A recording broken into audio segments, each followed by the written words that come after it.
राधे राधे, जय श्री कृष्णा दोस्तों। स्वागत है आपका अपने YouTube चैनल दीक्षित की दुनिया वन में। आज मैं आपको एक अलौकिक कथा का श्रवण करा रही हूँ। कृपया ध्यानपूर्वक सुने और पूरा सुनिए। तो चलिए शुरू करते हैं। परमात्मा की लाठी में आवाज़ नहीं होती। जय श्री कृष्णा। किसी गांव में एक किसान रहा करता था। उसके 2 पुत्र थे जिनके नाम सोमदत्त और विष्णुदत्त थे। खेती बाड़ी करते हुए उनके दिन बड़े ही सुखपूर्वक बीत रहे थे। एक दिन वह बूढ़ा किसान बहुत ज़्यादा बीमार पड़ गया था। उसने अपने दोनों बेटों को अपने पास बुलाया और उनसे कहा, मेरे बच्चों, अब शायद मेरा अंतिम समय आ गया है। मैं यह चाहता हूँ कि मेरे मरने के बाद तुम दोनों भाई आपस में मिलजुल कर रहा करो और सुख शांति से अपनी ज़िंदगी गुजारो।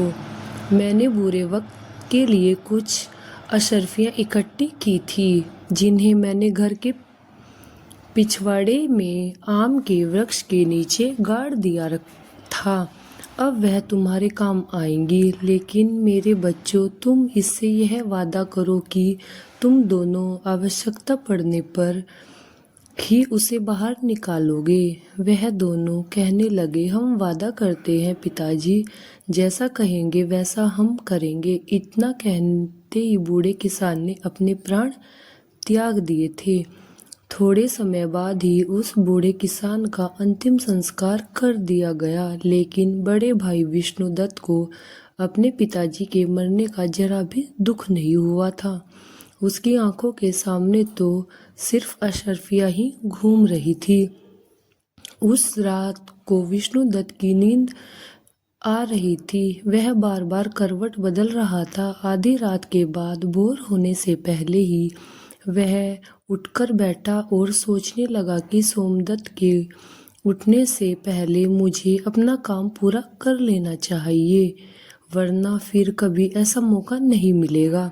यह सोचकर उसने अपनी कुदाली उठाई और घर के पिछवाड़े उस पेड़ के नीचे जा पहुंचा जहां पर अशर्फियाँ गड़ी हुई थी। कुछ क्षणों में उसने जमीन को खोदकर वहां से अशर्फियाँ बाहर निकाल ली। अशर्फियों को देखकर वह बहुत खुश हुआ। वह कहने लगा, वाह, इतनी सारी अशर्फियाँ! अब लगता है मुझे ज़िंदगी में कभी किसी चीज़ की कोई भी कमी नहीं होगी। उसने तुरंत ही वह अशर्फियाँ का घड़ा उठाया और दूसरे पेड़ के नीचे गाड़ दिया और फिर आराम से घर में जाकर अपने स्थान पर दोबारा लेट गया। जब सुबह हुई तो छोटा भाई सोमदत्त अपने बड़े भाई विष्णुदत्त को जोर जोर से आवाज़ लगाकर उठा रहा था। बड़े भैया, जल्दी उठो, गजब हो गया। भैया, घर के पिछवाड़े में आम के पेड़ के नीचे जमीन खुदी पड़ी है। भैया, वहाँ से सारी अशर्फियाँ ही गायब हो गई है। मुझे लगता है कोई चोर हमारी सारी अशर्फियाँ चोरी करके निकल गया है। विष्णुदत्त बोला, क्या बोल रहा है मूर्ख, चल मैं देखता हूँ।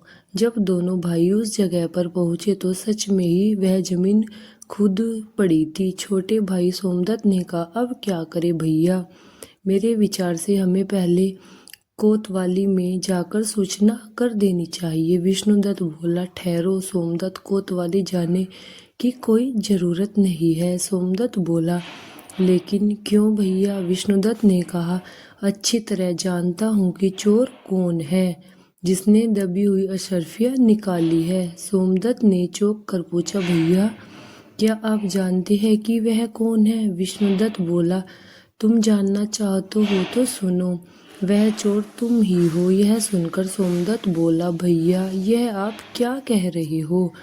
नहीं भैया, मैं जोर जोर से नहीं कह रहा हूँ और मैं चोर भी नहीं हूँ। मैंने कोई चोरी नहीं की है। विष्णुदत्त कहने लगा, अब फालतू बोलो मत। तुम्हारे और मेरे अलावा इन अशर्फियों के बारे में और कोई भी नहीं जानता था, इसलिए अब यह बात साफ हो गई है कि तुम अकेले ही सारी अशर्फियाँ हड़पना चाहते हो। सोमदत्त ने यह सुनकर कहा, आप ऐसा मत कहो भैया, मैं सच कह रहा हूँ कि मैंने अशरफिया नहीं चुराई है। विष्णुदत्त बोला, या तो तुम मुझे वो अशरफिया लौटा दो, नहीं तो तुम इस घर के दरवाजे आपने लिए हमेशा हमेशा के लिए बंद कर रहे हो।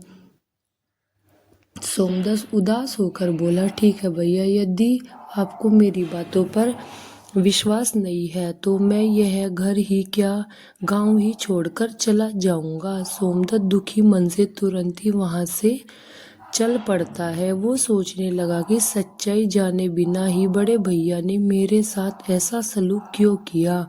अब बदनाम होने से अच्छा है कि मैं यह गांव छोड़कर ही चला जाऊं। जबकि घर पर बैठा विष्णुदत्त बड़े आराम से यह सोच रहा था कि वह कितनी आसानी से यह कांटा अपने आप ही निकल गया। अब सारी अशरफियाँ सिर्फ मेरी ही हैं। दूसरी तरफ सोमदत्त दुखी मन को लेकर वहां से चला जाता है। चलते चलते उसके मन में कई तरह के विचार उत्पन्न हो रहे होते हैं। उसके मन में यह विचार भी आया कि कहीं भैया ने सारा धन हड़पने के लिए कोई चाल तो नहीं चली। वह अपने विचार के संग्रह होकर लगातार चलता ही जा रहा था कि तभी वह एक बड़ी ही चट्टान के ऊपर जा पहुंचा। अब रात हो चुकी थी और चारों ओर अंधेरा छाने लगा था। उलझन में पड़ा सोमदत्त ये सारी बातें सोच ही रहा था कि तभी उसके कानों में कुछ आवाज आई, यह 2000 तुम्हारे और यह 2000 मेरे। वो सोचने लगा कि यह आवाज़ें कैसी है। सच्चाई जानने के लिए सोमदत्त नीचे की ओर झुका। उसने देखा कि दो आदमी वहां पर बैठे थे और वह दोनों धन का बंटवारा कर रहे थे। सोमदत्त को यह समझने में देर न लगी कि यह दोनों चोर हैं और यह दोनों चोरी का माल आपस में बांट रहे हैं। तभी अचानक से सोमदत्त का पैर फिसल गया और वह उन चोरों के बीच में जाकर गिर गया। अंधेरा होने के कारण चोरों को कुछ भी दिखाई नहीं दिया और वह डर के मारे भागने लगे और कहने लगे, भागो भागो भाई, यहाँ से लगता है कि यह राजा का कोई गुप्तचर या फिर उनका कोई सिपाही, भागो। चोर कहने लगा, भाई तुम ठीक कहते हो, चलो भागो यहाँ से। चोर अपना चोरी का माल छोड़कर डर के मारे वहां से भाग गए। जब सोमदत्त की नज़र उन अशरफियों पर पड़ी तो वह मन ही मन बहुत खुश हुआ। लेकिन तभी उसके मन में एक दूसरा विचार आया कि यह स्वर्ण मुद्राएं चोरी की है, इन्हें साथ में ले जाना ठीक नहीं होगा। इन्हें मैं यहीं पर गाड़ देता हूँ और ज़रूरत पड़ने पर इनको ले जाऊंगा। यह सोचकर सोमदत्त ने वे सारी मुद्राएं एक पेड़ के नीचे गाड़ दी और रात वहां बिताई। सुबह अपने रास्ते पर चलने लगा। दोपहर होते होते वह एक जंगल में से गुजरा। तभी कुछ लुटेरों ने उसको घेर लिया और लुटेरों का सरदार उससे बोला, खबरदार, जो कुछ भी तुम्हारे पास है वे निकाल कर हमें दे दो, नहीं तो जान से मार दिया जाओगे। सोमदत्त बोला, भाइयों, मैं तो खुद ही एक मुसीबत में हूँ, मेरे पास धन भला कहाँ से आएगा। लुटेरों का सरदार बोला, यह झूठ बोल रहा है, इसकी तलाश लो। तलाशी लेने के बाद जब सोमदत्त के पास वास्तव में उन्हें कुछ भी वस्तु प्राप्त नहीं हुई तो सरदार क्रोधित से चिल्ला उठा और बोला, कोई बात नहीं है, अगर इसके पास पैसे नहीं है तो भी यह हमारे काम आएगा। इसे अपने अड्डे पर ले चलो, देवी माँ को इसकी बलि चढ़ाई जाएगी। यह बात सुनते ही सोमदत्त के होश उड़ गए। डाकू सोमदत्त को उठाकर अपने अड्डे पर ले गए, परंतु उनके अड्डे तक पहुंचते पहुंचते सोमदत्त को एक उपाय सूझ ही गया। अड्डे पर पहुंचने के बाद उसने डाकुओं को सरदार को से कहा, अगर तुम मुझे अपने दल में शामिल कर लो तो वचन दो तो मैं तुम्हें 4000 स्वर्ण मुद्राओं का पता बता सकता हूँ। यह सुनकर लुटेरों का सरदार बोला, क्या कहा, 4000 स्वर्ण मुद्राएं? यदि तुम सच कहो तो हम यह शर्त मंजूर करते हैं। जल्दी से हमें उन स्वर्ण मुद्राओं का पता बताओ। सोमदत्त बोला, देखो भाई, अभी तो रात होने वाली है, इस समय वहां जाना ठीक नहीं होगा। कल सुबह होते ही तुम लोग वहां पर लेकर चलूंगा लुटेरों का सरदार। ठीक है कहकर, लेकिन खबर सरदार, हमारे साथ कोई भी चालाकी करने की कोशिश मत करना, अनजान बहुत हैं, ये बुरा होगा। सोमदत्त बोला, निश्चित रहो सरदार, मैं तुमसे कोई भी धोखा नहीं करने वाला हूँ। अगली सुबह सोमदत्त उन चोरों को उसी जगह पर ले गया जहाँ पर उसने वह सोने की मुद्राएं दबाई हुई थी। सरदार के आदेश पर तुरंत ही उनके आदमियों ने उस जगह को खोदा और खोदकर सारी मिट्टी को एक साइड लगा दी और शीघ्र ही स्वर्ण मुद्राएं उनके सामने थी। स्वर्ण मुद्राओं को देखकर वह सभी बहुत ही खुशी हो गए। वह स्वर्ण मुद्राओं को अपनी थैली में भरकर अपने अड्डे की ओर चल पड़े, परंतु सोमदत्त के दिमाग में अभी भी कोई दूसरी योजना चल रही थी। वह सोच रहा था कि यह स्वर्ण मुद्राएं एक तरफ से तो मेरे काम में ही आई है, लेकिन मैं जल्दी ही इनके मौत का कारण बन जाऊंगा। इस घटना के बाद सोमदत्त उन लुटेरों के गिरोह के साथ ही रहने लगा और वह लुटेरों के सरदार का सबसे विश्वसनीय आदमी बन चुका था। कुछ समय बाद सोमदत्त ने उन लुटेरों के सरदार से कहा, सरदार, मैं एक सप्ताह के लिए अपने घर जाना चाहता हूँ। वहाँ पर मेरी बूढ़ी माँ और मैं उनसे मिलना चाहता हूँ। सरदार को सोमदत्त की योजना से बिल्कुल ही अनजान था। वह सोमदत्त को अपना सबसे विश्वास योग्य आदमी मानता था और उसने सोमदत्त की एक सप्ताह के लिए अपने घर पर जाने की आज्ञा प्रदान कर दी थी। सोमदत्त अपने घर जाने के लिए रवाना हुआ, परंतु वह अपने घर जाने की बजाय राजा के महल की तरफ चल गया। उधर राजमहल में महाराज पहले ही उस डाकू के आतंक से बहुत परेशान थे। वह अपने महामंत्री से कह रहे थे कि मंत्री जी, आखिर वह डाकू कब पकड़ा जाएगा? पूरा देश उसके आतंक से परेशान हो गया है। मंत्री जी बोले, मैं अपनी तरफ से पूरी कोशिश कर रहा हूँ महाराज। वह आतंकी जल्द ही आपके कारागार में नजर आएगा। उसी समय वह एक पहरेदार आया और बोला, महाराज की जय हो। महाराज, एक व्यक्ति आपसे डाकू जागीरदार के संबंध में मिलना चाहता है। महाराज बोले, अच्छा, तो मैं उसे तुरंत यहाँ लेकर आओ। कुछ समय बाद ही वह पहरेदार सोमदत्त को राजा के सामने लेकर आया। सोमदत्त बोला, महाराज को मेरा प्रणाम, मेरा नाम सोमदत्त है महाराज। राजा बोला, कहो नौजवान, तुम जागीर के बारे में क्या जानते हो? सोमदत्त बोला, क्षमा करें महाराज, मैं आपसे एकांत में बात करना चाहता हूँ। मंत्री ने कहा, दुष्ट, क्या तुम जानते नहीं यहाँ महाराज के सम्मानित और विश्वास पात्र व्यक्ति मौजूद है? जो कहना चाहते हो तुम वो सबके सामने कहो। राजा बोला, ठहरिए महामंत्री जी, यदि यह है हमसे एकांत में बात करना चाहता है तो हम इससे एकांत में ही बात करेंगे।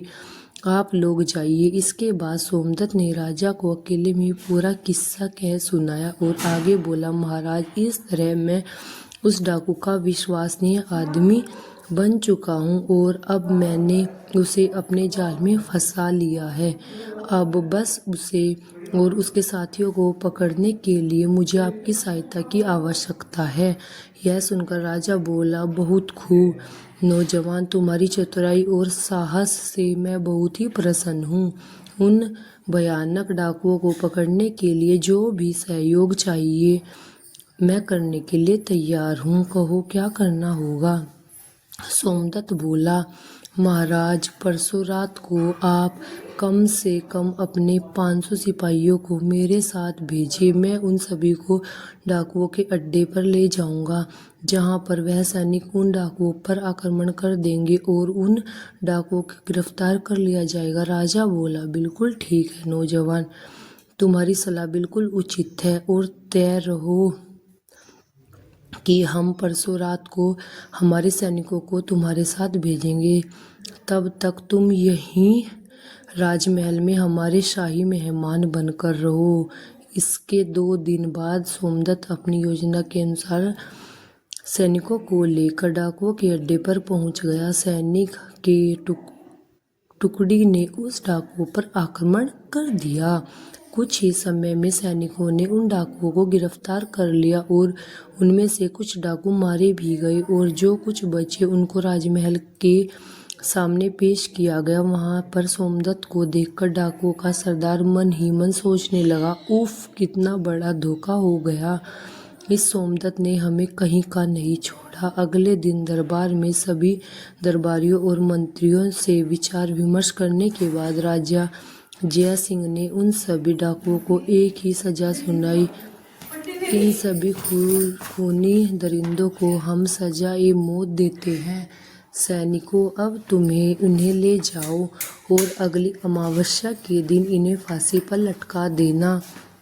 इसके बाद राजा जय सिंह ने, सोमदत्त, तुम्हारी बहादुरी से हम बहुत ही प्रसन्न हैं। आज से हम आपको ही इस राजमहल में रहने की अनुमति प्रदान करते हैं। आज से हम तुम्हें अपना सेनापति भी नियुक्त करते हैं। सोमदत्त ने यह सुनकर कहा, आपका धन्यवाद महाराज जी, आपने मुझे देश की सेवा करने के लायक समझा। उधर दूसरी तरफ सोमदत्त का बड़ा भाई विष्णुदत्त अपने पिता की मेहनत की कमाई को बुरे कामों में बर्बाद कर रहा था। उसे जुआ खेलने की बुरी लत पड़ चुकी थी। वह शराब और जुए में अपनी सारा पैसा बर्बाद कर चुका था। उसकी हालत इतनी बुरी हो चुकी थी कि अब उसके पास खाने के लिए अन्न का एक भी दाना नहीं था। पूरे गांव में वह इतना बदनाम हो चुका था कि अब उसे गांव में किसी भी काम के लिए काम नहीं मिल रहा था। इसलिए उसने यह निश्चय किया कि इस गांव में भूखे मरने से अच्छा है कि मैं किसी दूसरे गांव में जाकर कोई काम ही धंधा ढूंढ लूं। इस तरह वह चलता चलता उसी राज्य में जा पहुंचा जहां पर उसका भाई सोमदत्त सेनापति था। इसी नगर में वह किसी सेठ की जो दुकान पर गया और उनसे पूछने लगा, सेठ जी, क्या तुम्हें कोई काम मिलेगा? तो सेठ जी ने उनसे कहा, अरे भाई, तुम तो चेहरे से ही चोर नजर आते हो, तुम्हें भला कौन काम देगा, इसलिए तुम मुझे माफ करो भाई और यहाँ से जाओ। विष्णुदत्त सोचने लगा कि ईमानदारी से शायद मुझे यहाँ पर कोई काम नहीं मिलेगा। अब तो पेट भरने के लिए मुझे चोरी चकारी ही करनी पड़ेगी। तभी उसकी नज़र सेठ जी के पास रखी हुई एक थैली पर पड़ी। उसे लगा कि यह स्वर्ण मुद्राओं की थैली है। उसने वहां से वो थैली उठा ली और तुरंत ही वहां से भाग गया और सेठ को उसे पकड़ने का मौका ही नहीं मिला। वो तो बस उस को चोर चोर चिल्लाने की राह कर रहा था। बाजार के कुछ लोग उसके पीछे पीछे भागे, लेकिन वह विष्णुदत्त को भी नहीं ढूंढ पाए और मायूस होकर वह लोग वापस लौट आए। उधर सेनापति बन चुके सोमदत्त अपना काम बड़ी ही ईमानदारी से कर रहा था। एक दिन महाराज ने सोमदत्त को बुलाया और कहा, सोमदत्त, तुम एक बहुत ही बहादुर, बुद्धिमान और नेक आदमी हो। मैं चाहता हूँ कि मेरी बेटी निशा के साथ तुम्हारा विवाह कर दिया जाए। कहो, इस पर तुम क्या जवाब देते हो? सोमदत्त ने कहा, महाराज, यदि आपकी यही इच्छा हो तो मैं इनकार नहीं कर सकता। मुझे यह विवाह स्वीकार है। कुछ ही दिनों में एक शुभ मुहूर्त देखकर दोनों का विवाह संपन्न करा दिया गया था। विवाह को अभी कुछ ही दिन बीते थे और महाराज ने सोमदत्त से कहा, बेटा सोमदत्त, अब तुम बूढ़े हो चुके हो और इसलिए हम चाहते हैं कि हम अब राज्य की भागदौड़ अब तुम्हारे हाथ में पकड़ लो। अगले ही दिन सोमदत्त को राज तिलक करा दिया गया।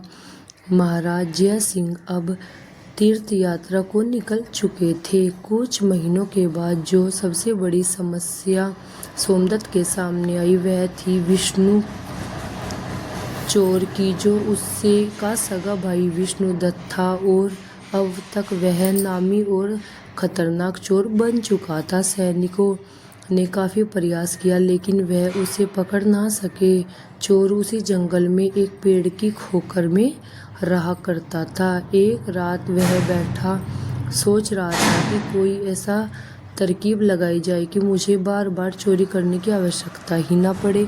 अगर मैं एक बार राज खजाने पर हाथ साफ कर लूँ तो मुझे दोबारा कभी भी भूखे मरने की नौबत नहीं आएगी और ना ही कभी मुझे चोरी करने की जरूरत पड़ेगी और फिर मैं किसी दूसरे देश में जाकर अपनी आगे की जिंदगी बड़े आराम से गुजार सकूंगा। अगली बार राज खजाने की चोरी करने के उद्देश्य से विष्णुदत्त राजमहल के पीछे जा पहुंचा।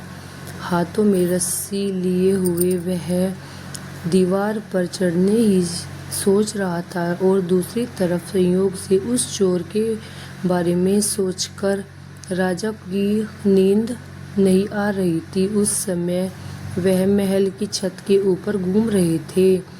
जैसे ही विष्णुदत्त रस्सी के सहारे छत के ऊपर चढ़ा, वहां पर मौजूद राजा सोमदत्त ने उसे देख लिया। राजा सोमदत्त ने अपनी तलवार निकाली और साथ ही अपने सिपाहियों को आवाज लगाई। कुछ ही पलों में सैनिक वहां आ पहुंचे। राजा ने सैनिकों से कहा, सैनिकों गिरफ्तार कर लो इसे। विष्णुदत्त ने वहां से भागने की पूरी कोशिश की लेकिन वो भागने में सफल नहीं हो पाया और सैनिकों ने उसे पकड़ ही लिया। सोमदत्त उसे देखकर बोला, तुम तो विष्णुदत्त हो मेरे भाई, लेकिन एक नामी चोर। मैं यह अपने में नहीं तो सोच रहा हूँ कि मेरा भाई इतना बड़ा चोर निकलेगा। उसने आदेश दिया, सैनिकों ले गए जाओ और कारागार में डाल दो। सुबह ही दरबार में हम उसकी सुनवाई करेंगे। विष्णुदत्त को अब कारागार में डाल दिया गया। अब वह मन ही मन अपने किए पर पछता रहा था और सोच रहा था कि मेरी बुरी नीयत से मुझे आज पतन की इतनी गहराई में धकेल दिया, जबकि सोमदत्त जिसने को मैंने बेईमान बनाकर धक्के मारकर अपने घर से ही निकाला था, अपनी ईमानदारी और नेकी की वजह से वह एक राजा बन गया और मैं जिसके पास सब कुछ था, एक चोर बनकर आज उसकी बंदीगृह में पड़ा हूँ। इधर सोमदत्त की आंखें में से भी नींद का नामोनिशान नहीं रहा। वह सोच रहा था कि कल का दिन मेरी जिंदगी का बहुत ही कठिन दिन होगा। मुझे एक बहुत ही भयानक अग्नि परीक्षा से गुजरना होगा। क्या इस परीक्षा में मैं कामयाब हो पाऊंगा? मुझे भी समझ में नहीं आ रहा है। काश महाराज ने मुझे राजपाट ना सौंपा होता। अगले दिन दरबार में चोर विष्णुदत्त को पेश किया गया। महाराजा ने उसे कहा, विष्णुदत्त, तुम्हारे ऊपर लगाए गए सारे चोरी के इल्जाम प्रमाणित हो चुके हैं। क्या अब तुम्हें अपनी सफाई में कुछ कहना है? विष्णुदत्त बोला, बस इतना ही कहना चाहता हूँ कि महाराज कि मुझ जैसे शैतान को आप इतनी कठोर से कठोर सजा दे कि भविष्य में चाहकर भी कोई चोरी ना कर सके।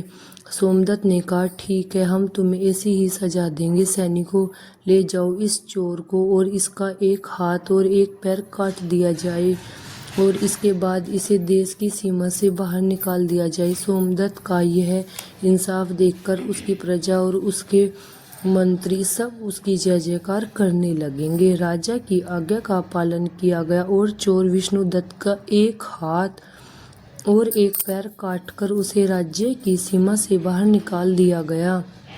जब वह देश छोड़कर जा रहा था तो तभी उसके सामने राजा सोमदत्त आ गए। सोमदत्त को देखकर विष्णुदत्त बोला, महाराज, आपने मेरा एक हाथ और एक पैर काटने की बजाय मुझे मौत की सजा दे दी होती। ऐसा करके तो आपने मुझे तड़पा तड़पा कर मरने के लिए इस दुनिया में छोड़ दिया। सोमदत्त ने कहा, उस समय तो मैं एक राजा था, परंतु अब आपके सामने राजा सोमदत्त नहीं बल्कि आपका छोटा भाई सोमदत्त खड़ा है। एक राजा होकर मैंने एक चोर को सजा देकर अपने धर्म का पालन किया और अब एक भाई आपके अपने भाई के पास अपने धर्म और कर्तव्य का पालन करने के लिए आया। विष्णुदत्त ने कहा, मैं समझा नहीं। सोमदत्त बोला, भैया मैं जानता हूँ कि एक हाथ और एक पैर के कटने की वजह से आप कभी भी कोई काम नहीं कर पाएंगे और इसके लिए आज मैं आपको कुछ धन देकर जाऊंगा। इस थैले में कुछ स्वर्ण मुद्राएं हैं जो कि मेरी मेहनत की कमाई हुई है। मुझे विश्वास है कि इतने धन में के साथ आप किसी दूसरे देश में अपना जीवन आराम से व्यतीत कर सकेंगे। लेकिन भैया आप इनकार मत करिएगा, नहीं तो कभी भी मैं अपने आप को माफ़ नहीं कर पाऊंगा। यह सुनकर विष्णु बोला, तुम कितने महान हो सोमदत्त, ईश्वर हमेशा तुम्हें इसी तरह से खुश रखे। फिर दोनों ने आपस में गले लगाकर एक दूसरे से बड़े ही भारी मन से विदा किया। बड़ा भाई छोटे भाई से कहने लगा, मेरी ईश्वर से यही विनती है कि मुझे हर जन्म में तुम्हारे जैसा ही भाई मिले। और दोनों भाई अपनी अपनी राह पर वापस चले गए और इसके बाद उस देश में विष्णुदत्त को दोबारा किसी ने भी नहीं देखा और राजा सोमदत्त भी अपनी प्रजा का पालन करते हुए एक सुखमय जीवन बिताने लगा। आपको हमारी वीडियो पसंद आई हो तो चैनल को सब्सक्राइब करें, लाइक करें और शेयर करें और कमेंट में जय श्री कृष्णा लिखना ना भूलें। Thank you.